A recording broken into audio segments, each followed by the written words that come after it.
quel plaisir, vous ne pouvez pas imaginer de vous retrouver sur les antennes de Bâti Radio, Radio Territoria, pour vous faire vivre cette 7e édition du Renault Tour. En attendant le forum Renault Days qui aura lieu les 7 et 8 octobre prochains, ce sera à Paris, porte de Versailles. En attendant, nous sommes aujourd'hui au Hall de la Cartoucherie, un lieu emblématique en pleine transformation au cœur de Toulouse, ancienne friche industrielle reconvertie en tiers-lieu hybride, on pourrait dire, un espace finalement où viennent se croiser innovation, transition écologique, économie circulaire, culture et lien social, un endroit qui incarne évidemment à merveille les enjeux de la rénovation énergétique, et ça tombe bien, c'est également l'objet de ces tables rondes. Merci au public également d'être présent, vous pouvez vous applaudir. Merci à vous. Nouvelle table ronde, focus sur des solutions innovantes en local, en matière de rénovation énergétique. L'occasion aussi de s'arrêter sur des cas pratiques, de mettre en avant aussi des retours d'expérience. Je m'empresse de vous présenter les 3 invités présents. Catherine Laurent, bonjour. Bonjour. Délégué régional Toulouse de l'agence Qualité Construction AQC, bienvenue. Bertrand Allard, bonjour. Bonjour. Directeur marketing chez Point P. Et puis Laurent Nataf, cofondateur et président d'Omelior, une entreprise spécialisée dans la rénovation énergétique avec des solutions, c'est ça, clé en main? Tout à fait. Bonjour. Bonjour et bienvenue à tous les 3. Et vous pourrez répondre tout à l'heure aux questions du public si jamais il y en a. Laurent Nataf, face à l'incertitude du moment, aux incertitudes sur les aides.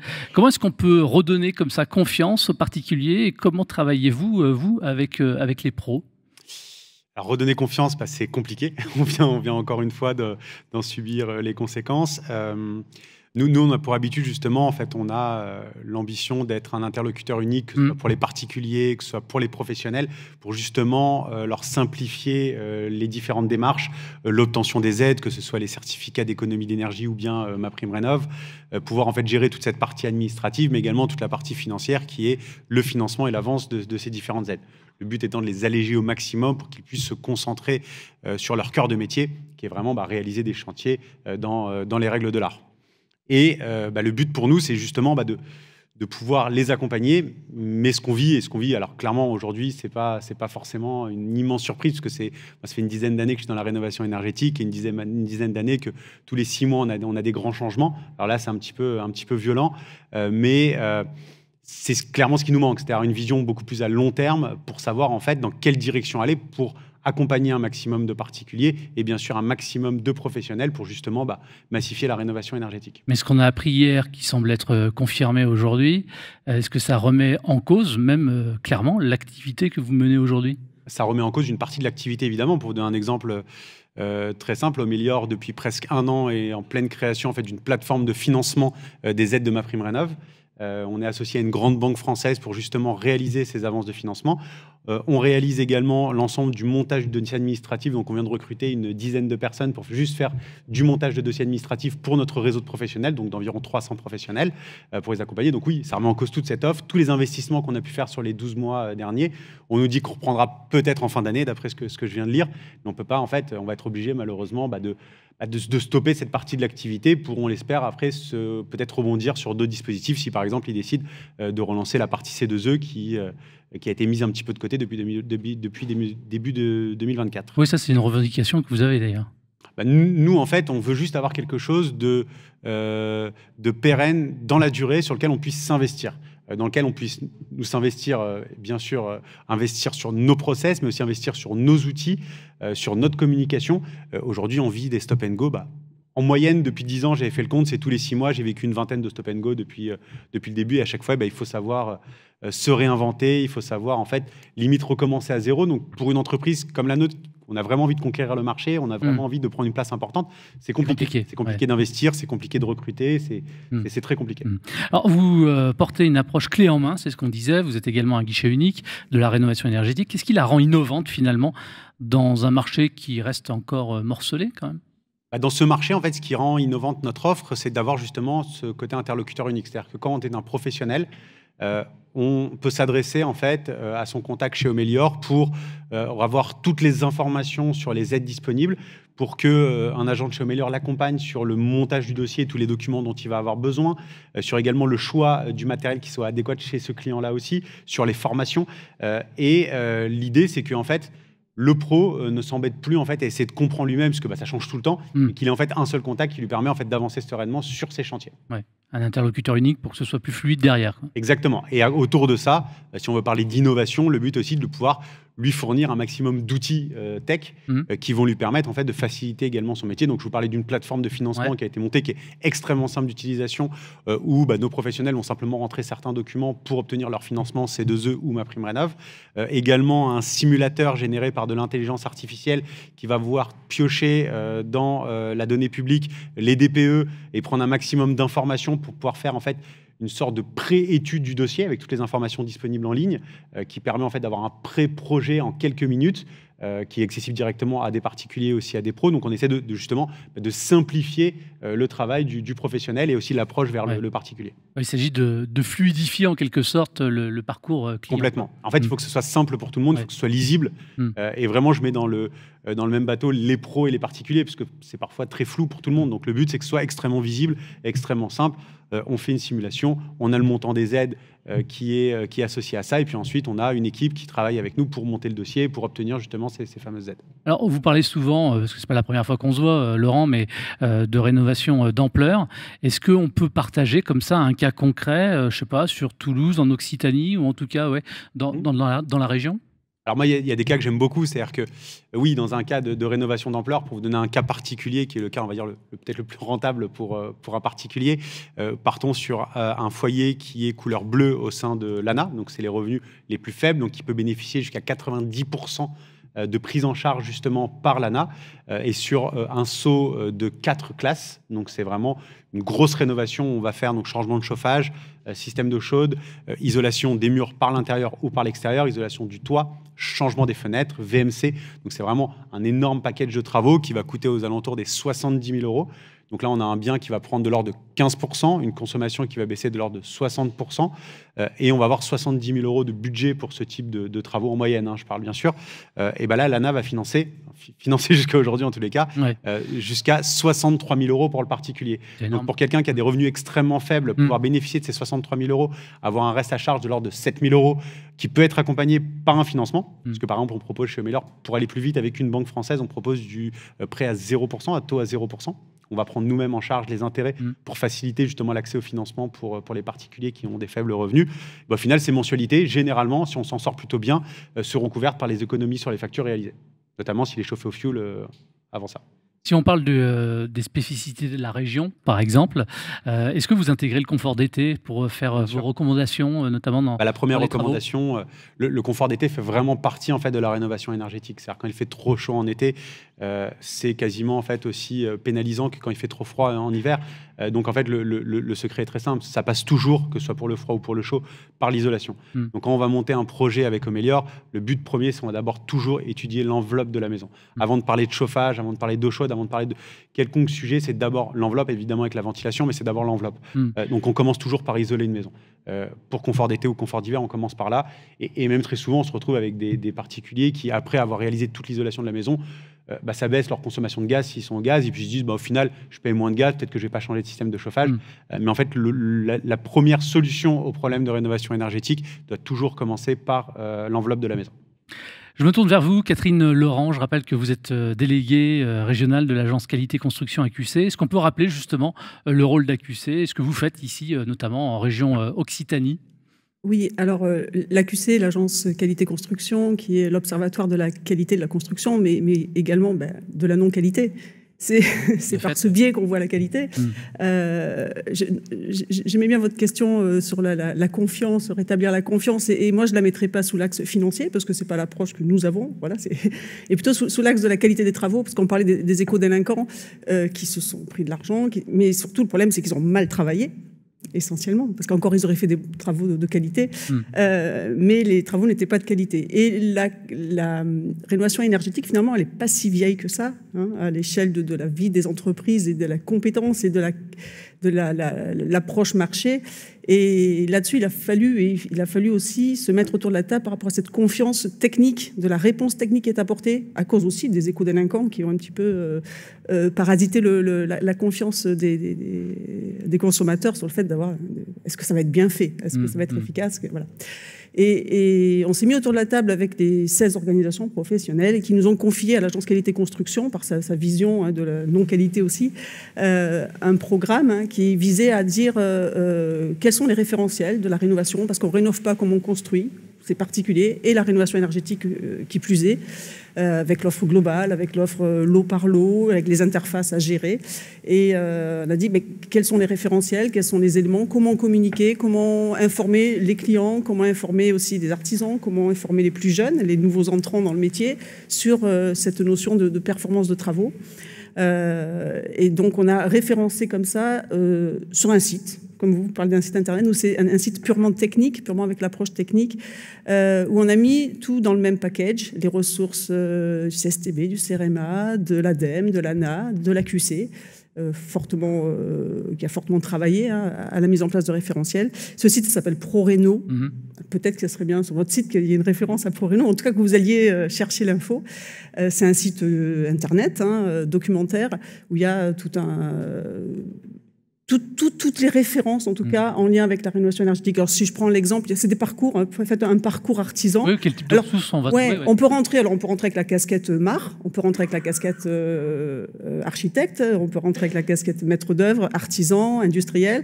Et si on prend l'exemple de l'ITE, vous allez faire de la prospection, vous allez vous trouver un guide sur les isolants minces, aérogel ou l'ITE, toiture végétalisée, enfin des choses un petit peu innovantes et prospectives.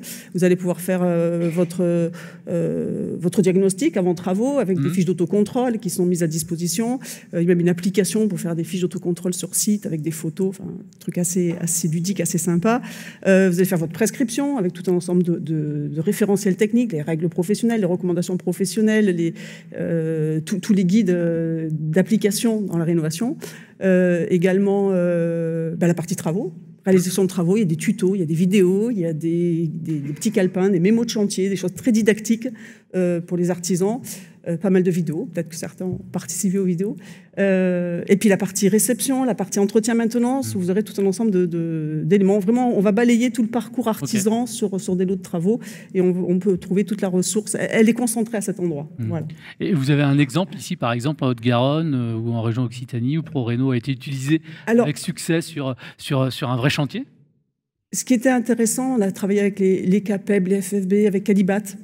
On est allé à la rencontre des artisans pour leur présenter les outils et surtout ces outils d'autocontrôle, de prise en main de cette plateforme. Alors c'est gratuit, c'est vraiment des trucs, des logiciels qui d'habitude sont vendus par des prestataires, bureaux d'études, et nous ils sont mis à disposition, vraiment mis à disposition. Il faut mettre son numéro SIRET, s'inscrire et c'est parti, on peut tout utiliser. Et on a fait des ateliers de prise en main avec les artisans et au sein des fédérations et des CAPEB, avec Calibat derrière pour la qualification, le RGE, tout ça, et les artisans, waouh, c'est chouette, c'est vraiment, c'est efficace. Ça redonnait des idées, ils peuvent vraiment prendre la main sur l'outil, c'est pas un truc figé, c'est pas... voilà. Et ça, c'est des exemples. Et puis, un appel, un maître d'œuvre, mais je comprends pas, je trouve pas le référentiel. Mais t'étais pas allé sur ProRéno, voilà. Ah oui, c'est vrai, c'est sur ProRéno. Voilà. Des réactions comme ça qui prouvent bien que ça a un impact, que ça a une efficacité. Puis pas plus tard que tout à l'heure, des représentants d'organisations professionnelles qui me disaient « Ah, c'est vraiment chouette, vos outils. » Donc, voilà. Ils ne sont pas à nous, ils sont à vous. Voilà. Ils sont à votre disposition, ils sont sur cette plateforme ProRéno. Une question un petit peu provoque comme ça, mais c'est pour aller vous titiller un petit peu. Mais en quoi c'est innovant? C'est gratuit. C'est totalement gratuit, c'est à dispo. Et c'est innovant parce qu'on l'a fait tous ensemble, qu'on a essayé de concentrer tout ça. C'est un site internet, c'est assez simple finalement. C'est pas innovant en soi, le support, mais voilà, ça permet comme ça d'avoir cette ressource fiable parce qu'elle n'est pas commerciale, il n'y a pas de produits industriels, il n'y a pas de choses comme ça. Et puis avec des mises à jour permanentes. Mises à jour permanentes. Et puis même, il y a quand même des petites astuces on peut tout télécharger, on peut tout récupérer. Voilà. Donc ça, c'est plutôt innovant. Des vidéos. Donc, voilà, c'est ludique en même temps. Et puis alors, par exemple, la dernière vidéo, on a traité les interfaces, des choses qui sont propres à la rénovation. Voilà. Changer une menuiserie, puis si vous faites des travaux décalés, vous changez la menuiserie, puis vous allez revenir pour faire l'isolation. Comment vous gérez le pare-vapeur, vous le mettez en attente, comment vous revenez sur les travaux. Et ça, on l'a fait en site réel. Et on met ces petites vidéos très didactiques à disposition. Bertrand Allard, vous êtes le directeur marketing Nouvelle-Aquitaine chez Point P. Alors Point P, c'est 1000 points de vente, c'est ça, à peu près, sur les maisons à rénover. C'est quoi, vous, le rôle d'un distributeur comme Point P dans l'accélération, par exemple, de la rénovation énergétique? Moi, j'étais en train de me demander si j'étais déjà allé sur ProRéno, en fait. Mais, ah bah voilà. Mais pourquoi? Parce que justement, c'est un peu une partie de ma réponse. Donc Point P, effectivement, il y a 1000 points de vente en France. Ouais. Et la particularité, c'est donc d'être à la fois une grosse société, mais en réalité, les 1000 points de vente, c'est des points de vente locaux. J'étais ce matin à l'ESAT, pour ceux qui connaissent, voilà, et à Foix. Donc on est implanté près des artisans. Et donc notre sujet à nous, et c'est pour ça que j'écoutais avec attention ce que vous disiez, et pourquoi on est là, pourquoi on est sur ce marché de la rénovation énergétique, parce que c'est un débouché pour nous, et surtout que l'on peut toucher, on a 300 000 artisans, clients que l'on facture chaque année en France. Et donc notre but, c'est d'arriver à faire passer toutes ces informations. Moi, quand je nous écoute tous, je trouve qu'on a, je peux vous dire que ce matin, à l'ESAT, par exemple, je sens bien l'écart qu'il y a entre tout ce qu'on se dit nous et ce qui se passe vraiment dans une agence Point P ou ailleurs, sur le terrain. Bon. Je sais que j'enfonce des portes ouvertes, mais c'est ça qu'on veut faire, nous. Comme exemple, je pourrais vous dire, il y a 10 ans, on a réussi un truc qu'en général, on ne réussit pas dans les grands groupes. On a acquis une start-up qui s'appelle PIA, que vous devez connaître, qui édite un logiciel CapRénov de simulation de performance énergétique, des DPE.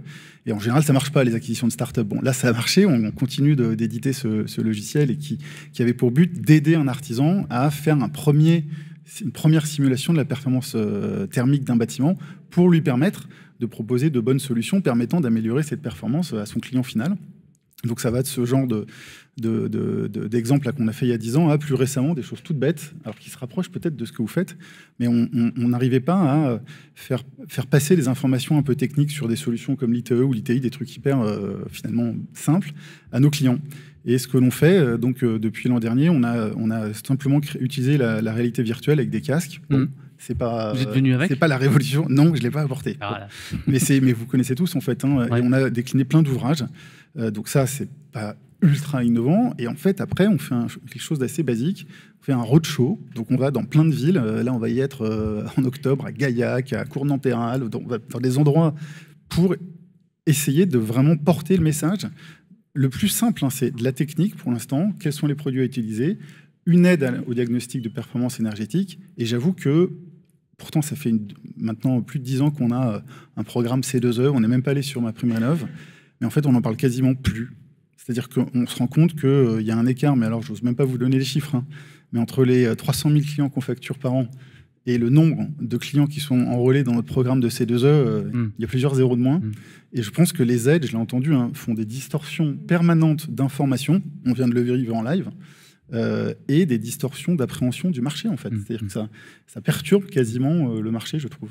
Puisqu'on parle d'innovation, on continue. Est-ce qu'on parle un petit peu de Terlian, cette solution à base de terre d'excavation qui a été testée sur plusieurs chantiers pilotes? Peut-être l'occasion aussi d'en parler sur la région Occitanie?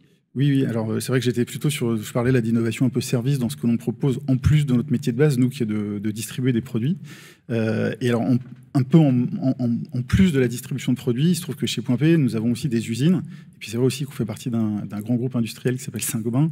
Et donc on a des capacités d'innovation. Et donc on a depuis plusieurs années travaillé beaucoup sur la terre pour, au fond, alors c'est une technique qui est assez ancestrale, mais plutôt pour la mettre au goût du jour et essayer de la développer plus massivement.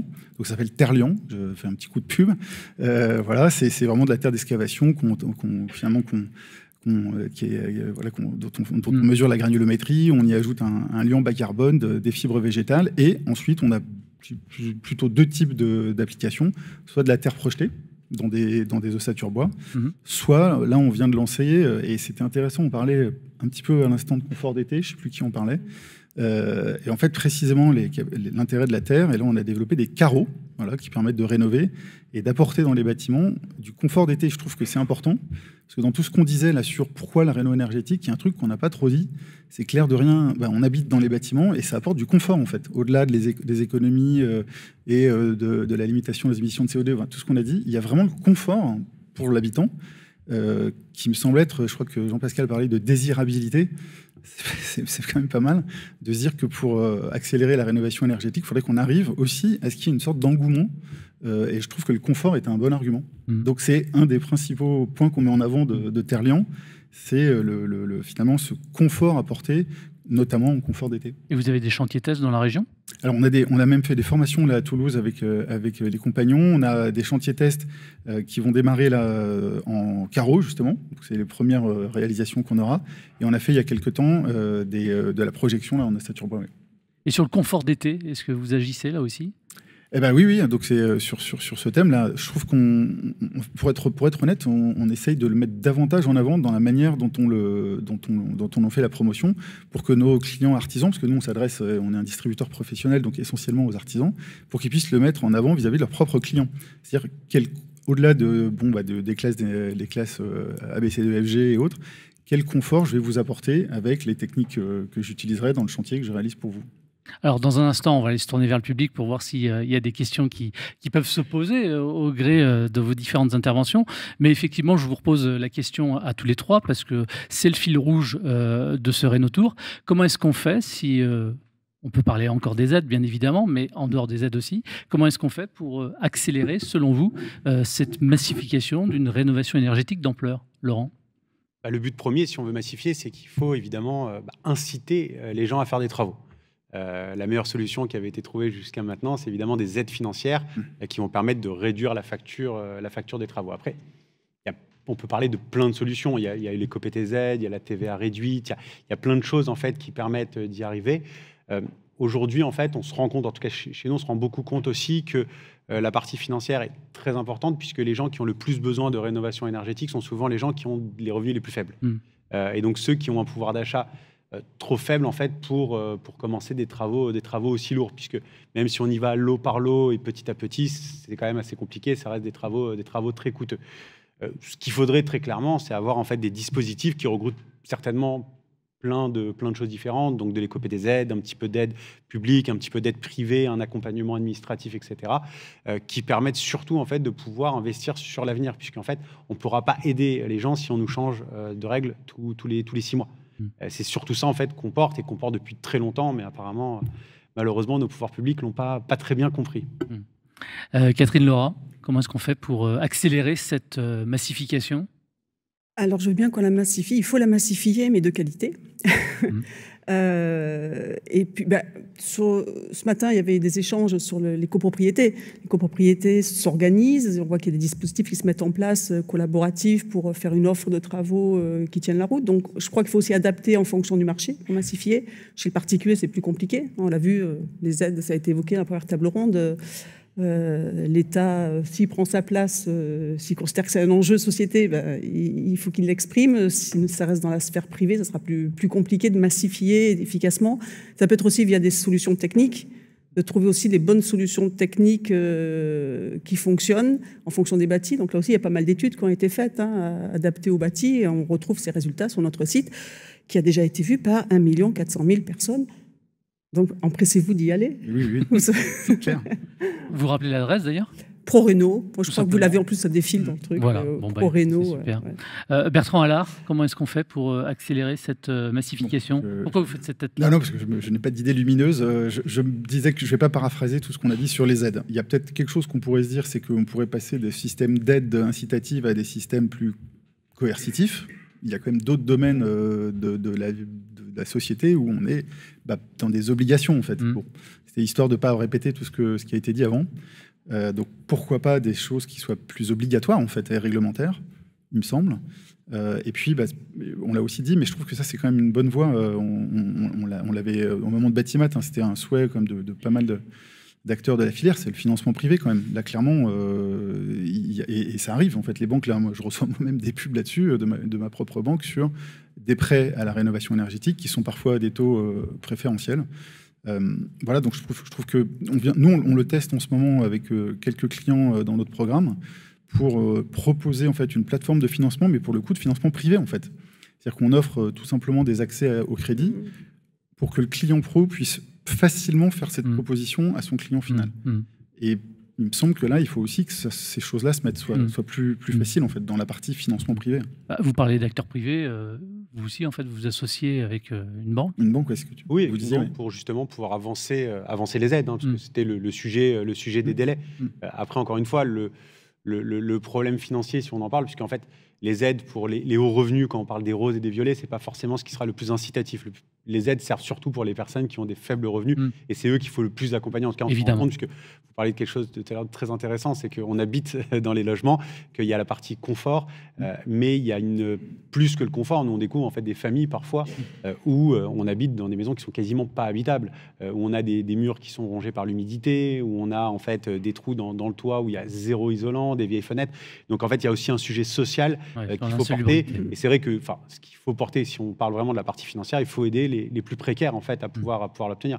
Et après, sur la qualité des travaux qui est obligatoire si on veut qu'il y ait des dispositifs, il faut évidemment avoir des initiatives comme la vôtre. Moi, je trouve ça génial ce que vous avez fait. Et surtout, en fait, il faut accompagner et contrôler les pros.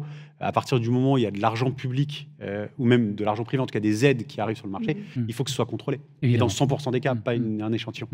Merci à tous les trois d'avoir répondu à ma question. Je me tourne vers le public pour savoir si, justement, il y a une question pour vous interpeller. On vous écoute. Bonsoir, madame. Donc, Laura Dernancourt est également conseillère France Rénov. Donc, moi, je voulais juste revenir sur le côté massification et qualité, puisque je connais le site ProRéno et nous, on a eu beaucoup l'occasion de le consulter parce qu'on a été accompagnateur Rénov pendant quelques années. Ça n'avait pas encore ce nom-là, mais on a accompagné des personnes sur de l'audit jusqu'aux travaux. Et ma question était plus, je pense que ça fait aussi le lien un peu avec la table de ronde d'après sur la formation et l'accompagnement des artisans qui sont des fois enfermés dans une routine de travail. Et c'est un peu compliqué de les en sortir. Je reprends l'exemple de l'ITE, des fois de les faire isoler les ponts thermiques, les retours de tableaux sur les menuiseries. Des fois, on est un peu on parle dans le vide, ou alors ils nous regardent avec de grands yeux, même si on leur présente les jolis rapports de l'AQC sur les bonnes pratiques. Donc c'était un peu une questionnement, savoir comment les embarquer, et leur donner envie de monter en compétences et d'aller chercher ailleurs que ce qu'ils font tous les jours. Alors, comment donner envie et comment leur donner l'envie, effectivement, de monter en compétences ? Là, il y a des dispositifs de formation pour eux, mais ça sera évoqué après, donc je ne vais pas déflorer le sujet suivant. Non, je ne veux pas... Après, moi, de mon côté, en tout cas pour les pros, c'est qu'à partir du moment où on a un label RGE, où il y a des aides, où en fait on participe en fait à un élan public autour de la rénovation, il faut tout simplement les contraindre. Il y a des règles, ça doit être installé comme ça. Et pour moi, il n'y a que dans la contrainte qu'on arrivera en fait à imposer ces choses-là. Et c'est d'ailleurs ce qu'on fait chez nous quand on contrôle un pro, où on a nos référentiels de contrôle, on regarde point à point, et s'il y a un dossier où il y a un petit pont thermique sur une ITE ou sur une isolation de comble, le dossier, on va tout simplement pas le valoriser, et le pro va devoir retourner améliorer la qualité des travaux, on va devoir recontrôler le dossier, donc il va perdre en plus du temps. Généralement, il le fait une fois, deux fois, et puis la troisième, il a compris, et il recommence pas. Madame. Merci. Alors, je voulais vous raconter une petite histoire. Je suis Marie-Ange Sébiran. J'ai monté un média qui s'appelle Capital Durable et on travaille sur toutes les questions de construction et de rénovation énergétique et durable, éco-responsable. Voilà, ça c'était pour me faire un petit coup de pub. C'est fait, allez-y. C'est fait, c'est bon. Allez-y. Alors, mon petit coup de gueule maintenant, après le coup de pub. J'ai ma tante qui me raconte une histoire. Ils vont rénover un collectif où il y a à peu près 60 logements. Et au départ, elle me dit, bon voilà, on va refaire avec de l'isolation extérieure, etc. Moi, très contente, je lui dis, mais c'est merveilleux, un bâtiment qui va être rénové dans Toulouse, c'est parfait. Alors, c'est pas tout à fait Toulouse, c'est un peu sur la périphérie. Et je dis ça pour la mairie de Toulouse qui est présente. Et donc, les devis arrivent, tout se passe très bien. Et puis à un moment donné, je lui dis, alors, vous avez pris la décision ? Oui, ça a été voté, nous avons tous voté. Et je lui dis, alors, vous faites quoi ? On ne fait pas de rénovation parce que ça coûte beaucoup trop cher. Et le syndic nous a dit qu'avec de la peinture, ça serait très, très bien. Et là, j'ai fait, waouh ! Et voilà, je suis pas morte sur ce coup-là, peut-être le prochain, mais ça me rend malade d'entendre des choses comme ça. Et je me dis qu'il y a peut-être une information à faire au syndic, qu'il faut peut-être pas faire passer les petits copains, mais il faut vraiment penser rénovation sur les bâtiments. Alors, ce n'est pas une question, c'est une anecdote, mais en tout cas, merci de l'avoir partagée. Comment fait-on pour que les syndics pensent rénovation et pas peut-être intervention des petits copains ? Voilà, merci. Ça, c'est la vraie question. Est-ce que vous vouliez réagir par rapport à ce qui vient d'être dit là ? Non, mais c'était le débat qu'on avait en début d'après-midi avec les rénovateurs et les témoins justement des ensembliers qui accompagnent à la fois sur les aspects techniques, choix techniques, financiers, montage juridique des projets en copropriété. Et oui, c'est un vaste sujet. Alors vous savez, je suis le maître des horloges et là je suis pas bon du tout. On est carrément en retard. En tout cas, un grand merci à tous les trois d'avoir répondu à cette table ronde. Merci à vous de votre fidélité. On revient dans un instant où on va parler formation, recrutement et voilà. À tout de suite.